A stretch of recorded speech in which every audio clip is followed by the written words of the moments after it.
निशुम्भ शुम्भ गर्जनी प्रचण्ड मुण्ड खण्डिनी वने रणे प्रकाशिनी भजामि विन्ध्यवासिनी।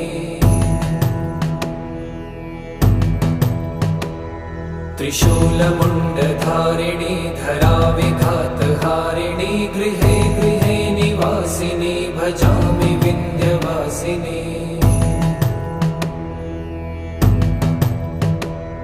दरिद्रदुःखहारिणी सदा विभूतिकारिणी वियोगशोकहारिणी भजामि विन्ध्यवासिनी।